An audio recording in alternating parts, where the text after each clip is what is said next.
Is it, you got it recording the sound now? Okay, all right, here we go, guys. We are live with Eric from Amazon Lit. This is round 2 because last Round time two. I was stupid enough to only get the video and no audio.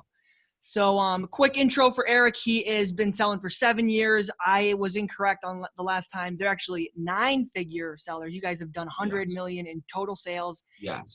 And they are also the founders of eSellers. All right, Eric, how you doing, brother? Taylor, man, appreciate you having me on. Excited to talk Amazon.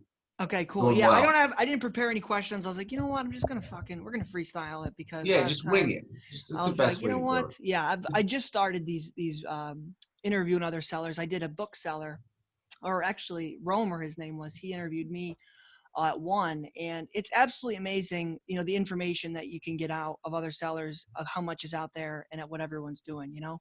Yeah, Romer's a good guy. I know Romer Oh, pretty you do well. know Romer? Yeah, he's a Okay, good yeah, guy. we had a good talk, good talk. But I'm curious, do you guys have like a podcast or anything that you guys are doing, or? No, we do not. We've considered it, but our hands are kind of tied. We operate a wholesale company. We operate a very large Amazon business. We operate a consulting business to help other Amazon sellers. I just started day trading, so my schedule is pretty full. Absolutely, absolutely. I actually referred a lady that over to you guys. I told her to check out your courses, your eSellers group, because Yeah. she came to me. She bought my course on the retail arbitrage. She's like, "Listen, Taylor, I'm doing 300K a year on my sales job, and I'm Mhm. looking to make more than a few." I was like, "Okay, listen, if you got money to throw around, go talk to Eric, because Yeah. I'm teaching like my audience is like people that are just starting out." I was like, Yeah. if you're trying to get into the game here, okay, and you got some skin, go talk to Eric. Yeah, absolutely. Absolutely. And I was exploring some of your options. I think it's great because it's like you said, it's for people just getting started, and it really provides them with the information necessary to get their feet on the ground, because it's challenging to get started selling Yeah. on Amazon. Yeah. If you don't know the information, it's very hard. Yeah, exactly. I always tell people the first month or two for me was the hardest. I was Mhm. grinding every day. Once you get the base, though, foundation, you're a weapon. Yeah, You, absolutely. you know. So who are the people? Maybe you could talk a little bit about kind of what you guys offer, Eric. Who are the typical people that you guys tend to find in your e-sellers group? Are they experienced sellers? Are they mostly newbie sellers, or? So we have an assortment. I would say the average seller is doing about 20,000 plus a month in the program, but we have an assortment of sellers. Some of them are already 7 and 8 figure Amazon sellers, and they really join the program for the mentorship, Yeah. because we have weekly coaching calls. They're able to interact with us. They send us messages. We have a private Facebook group. And then we also have sellers that have never even sold on Amazon, Yeah. and they're just getting started. There's about 10 or 15 of them in the course, and they're excelling rapidly, and they're placing wholesale orders, getting sales in, they're posting their progress in the Facebook group. It's so exciting to see really everybody from all different realms and different places in their business start to grow. That's my favorite thing, and that's really why we started this, because we want to help people be successful. Yeah, man. I'm a big believer in the if you do what's it called? What's it? Deepak Chopra. He's got a book, Seven Spiritual Laws of Success, Mm, and he's like, if anything you want, man, if you can help other people get it, you end up with more of it. You know. yeah, So I I've agree. noticed, like, as soon as I started doing my courses and I've been helping people, like, just the opportunity that I've had has really blown up as well. Absolutely, 100%. So, okay, cool. I'm curious. One question I was thinking about asking you is, are there, you guys, and I think this is something I asked you last time too. When you guys made, you started off your first year, you guys were doing mostly retail arbitrage. When you Yes. made the jump from into full wholesale, like, was it something you guys phased out, or like you just opened up as many wholesale accounts as you could, and you kind of were doing retail arbitrage on the back burner, or kind of maybe you could talk about that transition a little bit? Because I know for me, like, I've been doing 25K a month for this pretty much the past 4 or 5 months, and it feels like it's been kind of steady, and I'm looking for that next jump. And you know what I'm saying? So I don't know if Yeah. if you have anything to speak to that. No, absolutely. That's a very common question I get asked frequently. And it definitely wasn't like an overnight transition. It took about 2 full years to fully make the move from a full-time retail arbitrage seller to a full-time wholesaler. And it didn't happen in 2 months. It didn't happen in 3 months. It was like progressive. So maybe 3 months in, we went from 100% retail arbitrage to 90% retail arbitrage and 10% wholesale. And then 6 months, it was like 80-20. And then 9 months, it was 70-30. So it was like progressive over time. And the way I like to explain it is like, whether you're selling used books, doing retail arbitrage, online arbitrage, if that's making you money, you don't want to give that up yet. You Yeah. kind of want to keep generating funds and make a smooth transition until you can convert a majority of your business to wholesale, because it's just a much simpler business model. You're not buying ones and twos or even tens and 20s. You're buying hundreds and 500s and thousands Yeah. of units per SKU.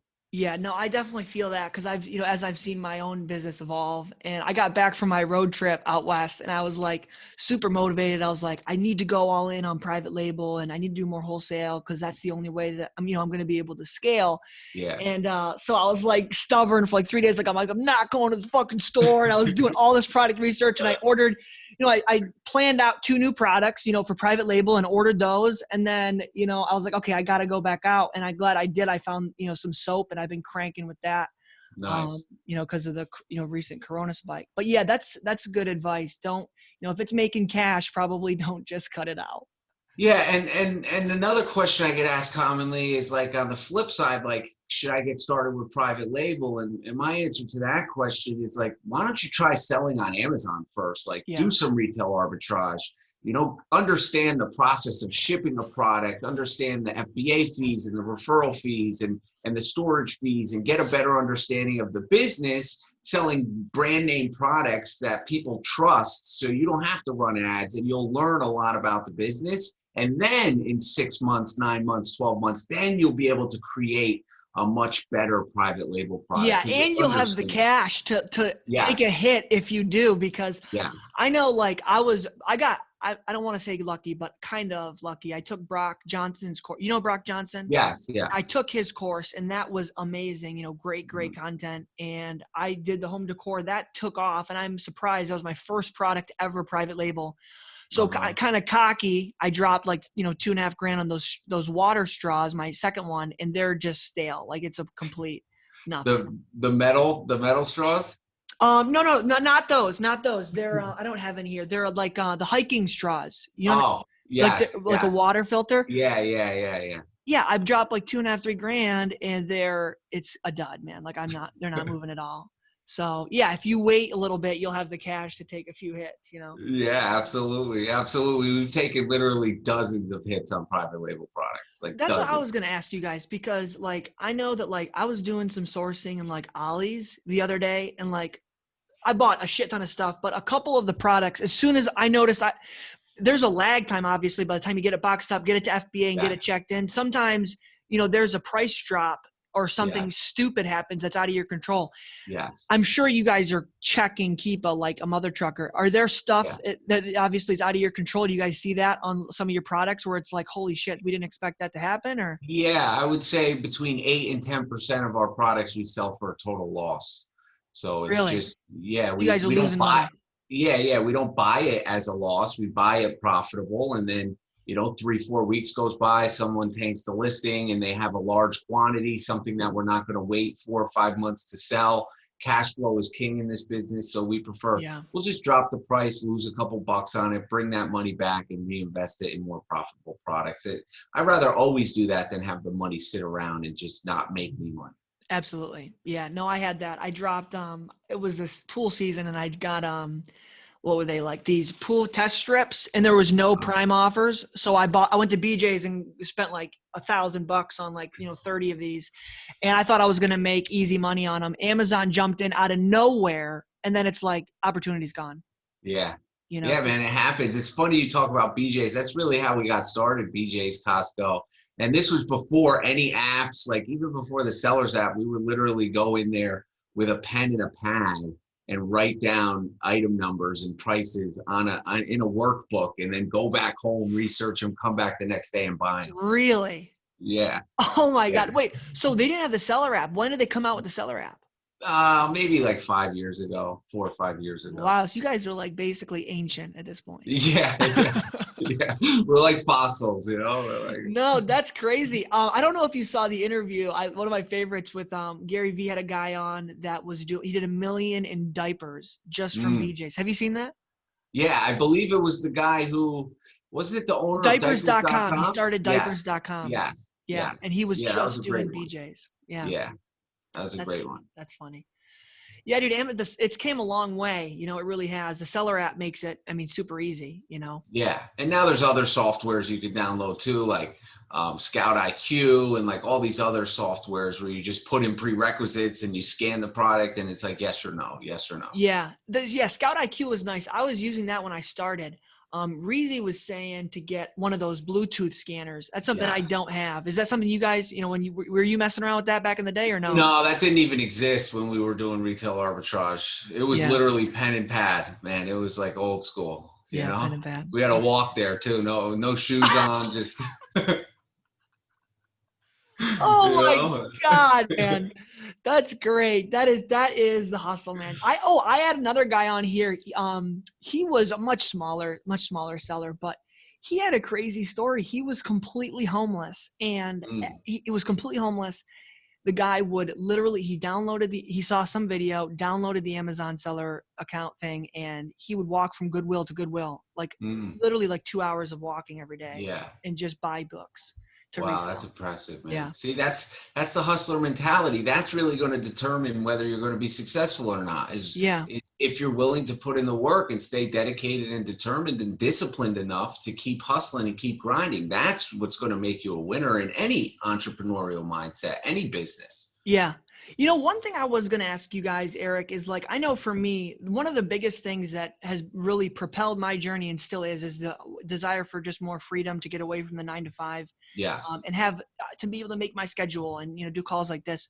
I'm curious though, because obviously, Amazon Lit has come so far and it seems that you are, very, very involved in the business. I'm curious, do you guys have like, does Amazon have like a mission statement or kind of what do you notice either for your personal self or the company that's like driving you? They're big drivers for you or maybe a mission statement that the business has? Yeah, so really our mission statement, it's like from first sale to full scale. Like our goal as consultants is to really help other people succeed in the industry. And the best part is we love it. We love helping people grow their businesses and obtain financial freedom. Yeah. And really, like I work a lot, a lot of like you're saying yourself, you want to have the freedom to travel. And I do have the freedom to travel. I just choose not to right now. I'm in my early 30s. I'm really bunkering down and hustling my ass off so I can make as much paper as possible and help as many people as possible. And then I can enjoy life, 40s and not that I'm not enjoying life now. I completely enjoy life. I don't mind working 70 hours a week. Because I love what I do. Yeah, no, that's great. Yeah, no, what's it called? Delayed gratification, right? Yeah. Delayed gratification. No, Yeah, I like that. absolutely. So you guys basically, it seems as if your own Amazon business serves as sort of like an example, right? Yes. To provide like the framework, the inspiration, so that you can teach others. And you wouldn't be able to teach others if you weren't in the trenches doing it yourself. No, and that's really what separates us from, most people who offer courses. I see at least ads on YouTube all the time and Facebook, and I investigate these people because I'm in the industry and like, yeah, they used to sell on Amazon and now they sell courses and like we sell on Amazon. That's my primary hustle. That's my primary job. That's my, that's my 7 to 8 at night, Monday through Saturday, sometimes even Sundays. Like this is what I do for a living. And that's what really separates us from a lot of these, we'll call them gurus that are gurus, man, selling people a dream, The gurus. Yeah. I was always hesitant, to even do one because I was like, geez, I don't want to get lumped in the wrong category here. Yeah. But it's been great. So, that's listen, cool. In any industry, there's good and bad players though. Yeah, absolutely. No, and it shows. You guys clearly know, what you're doing. Cool, man. What's on your horizon here for Q4? What do you guys got going on? Oh man, we're gonna crush it. This is gonna be the best Q4 we've ever had by far. Not just because e-commerce is substantially up, higher than it's ever been in the history of the world. It's Yeah. never, e-commerce has never been exploding as much as it is right now, especially with COVID-19 and the influx of shopping online. But really, we're putting in a lot of work. We're having our staff stay overtime. We're having them work on Saturdays. So we're producing as much inventory as possible to send into Amazon, and we're preparing. We're buying Halloween candies, and we're buying holiday products. We're already purchasing them and storing them in our warehouse, so they're ready to ship immediately. Yeah. So we get those first sales, because during the holidays it gets very saturated the closer it gets to. And when you say saturated, you mean like the amount of stuff they're checking in, or other seller? What are you saying there? Well, that's a valid point as well. It definitely gets saturated with the amount of stuff they're checking in, but also the offer counts get really high right in the beginning to middle of December, right before the holidays. A listing that used to have 5 people may have 15. Really? Yeah, absolutely. Absolutely. And why is that? Is it like, do people that weren't selling just coming out of the woodworks, or kind of what's going on there? Yeah, absolutely. I think 30 million new people signed up to sell on Amazon in the past month. Like, I might have had something to do with that. yeah. It's a lot. There's a lot of people, and there's also, I think, 50 since COVID-19 started in March. 50 million new Prime members joined Amazon. So yeah, what do they got? Like 220 million or something? I think it's 150 or 170. It's a lot. It's like half of the country. So it's crazy. Yeah, it really is. Now, do you guys take any interest in like selling on like other marketplaces like Walmart.com or anything like that? Is that something that's crossed your mind, or? Yeah, so we do sell on Walmart, we do sell on Jet, we do sell on eBay, but we don't source specifically for those marketplaces. Okay. We usually send what's left over, what we get restricted on Amazon, what we can't get approved on Amazon, poor purchases. We use eBay for like some of the returns we receive to liquidate some of this stuff. So it's not a huge profit generator, maybe between all 3 of them, I don't know, 15, 20,000 a month. So nothing crazy. We don't really have that's not our main focus. It's just to generate some additional income. Okay, yeah, because I always feel like I'm in similar boat. Like I set up the account, I got approved to sell on Walmart, but I was like, I don't know if I'm really going to be able to give my all doing both. So yeah, and Walmart's tough. It's almost like you need a web developer to even understand it. It's not user friendly. Yeah, it really isn't. And it was funny too. I put these jars, because the canning stuff's doing good. I put those on there. Yeah. And I just put my inventory, I don't know, to 20. I didn't get any notifications that anything sold, and I literally forgot about it. And I started getting all these messages. These orders were coming in, and I didn't fulfill any. Yeah. And I felt like an asshole, but I was like, whatever. That's life, I guess. Okay, so Eric, this is my first Q4. I'm super excited. I've sent an obnoxious amount of stuff, and per your advice, I think it was your Instagram story, like maybe a week and a half ago. Yeah. He's like, you better stock up. And I was like, all right. And I just went to the store, man, and I unloaded. Okay. Are there any, obviously toys, but any maybe tips or tricks or things to be aware of that, for me or other newbie sellers doing retail arbitrage in the store, like other than like, just like anything that you can think of, or? Yeah, I would say the best advice is to not limit yourself to certain categories. Instead of hunting for specific products, just look for everything. Yeah. If you can make some money on it and you analyze that, keep a chart, send it in.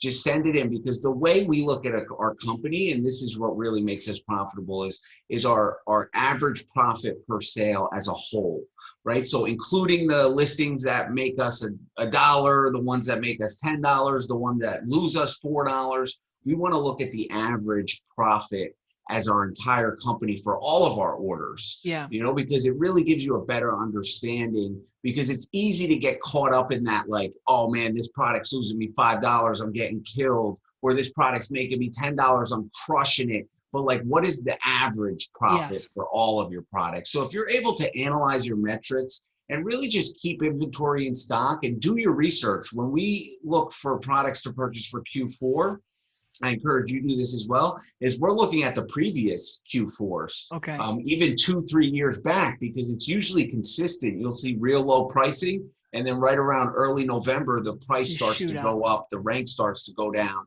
and then you see it, and then you see the price go down and the rank continue to go down and then start to go up right around mid-December.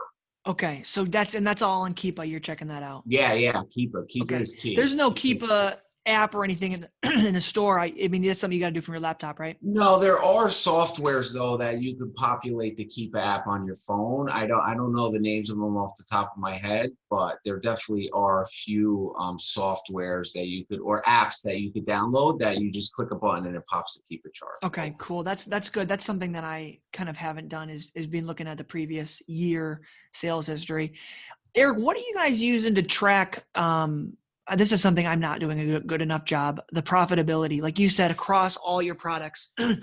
I have, Seller Mobile, which kind of does that, but it's not specific enough. Is there certain software you guys are using that literally Uh, tells you exactly? Yeah, we actually had to build our own only because the ones that we've used in the past, they weren't sufficient. They didn't have the metrics necessary. Okay, and for us lesser folks here who don't have developers, But there are some softwares out there. Do you use Inventory Lab at all? I had a membership. I don't know, not really as much anymore. Yeah, That so was Inventory Lab will track your profits. I don't know if it tracks it after sales though. That's something you'd have to look into. okay. But there's, I would say about 50% of the repricers on the market are using a repricer right now. No, I think I need to though. Like Yeah, after this call, I'll send you a link for one. okay, cool. Get you a little discount code. But a lot of repricers will actually track your profits because they're already tracking your sales. They know what Yeah. you're selling it for. So there's just a little sidebar that will be like total revenue past 30 days, 90, whatever you set it to, and then total profit, and then total orders as well. Okay, cool. Yeah, that would be sick. Yeah, I'm getting to the point now where I think I'm right about ready for a repricer because it Yeah, just 100%. I'll send you over the link. Check it out. It's going to change your life. I promise you. okay, cool. Yeah, that would be nice. Yeah, it's just pain in the ass going through the whole list twice a day. Like, all right, how we doing here? Yeah, it's a lot of work. It's a lot. Figure if how much time a week do you spend repricing products? Oh, well, I do it at least twice a day. I usually do it this is terrible, in the car to the UPS store. So and that's terrible. I know while I'm driving, I'm going to get in trouble now that I said that, but I mean, 10 minutes, 20 minutes a day. So, I mean, times 7 days is, maybe almost 2 hours a week at least. Yeah, 2 hours a week, man. The repricer will take that down to 15, 20 minutes a week. Okay. Yeah. So that Sick. you can use those 2 hours to grow your business. Sweet. That's what I like to hear. Yeah. Perfect. Awesome. Eric, hey, listen, I ain't going to take up any more time of yours, brother. I'm glad we got to actually get this recorded. I'll throw this up on the YouTube channel and tag you in it. Oh yeah. Where can people find you and everything you guys got going on if they want to plug in to Amazon Lit? Yeah, so you can follow us on Instagram. It's at Amazon_lit. We have a private Facebook group. All you got to do is submit your email. I'll happily invite you to join us there. It's Amazon Lit. Type it in. We also have a YouTube channel, Amazon Lit. Pretty much just type Amazon everything Lit Amazon Lit. Okay, perfect. Yeah, Amazon Lit in Google, and then our course is called eSellers RI, which can be found on our AmazonLit.com website as well. Okay, I can probably I'll throw in the description here down below, so people can find it there. Yeah. How many of you guys got in the Facebook group?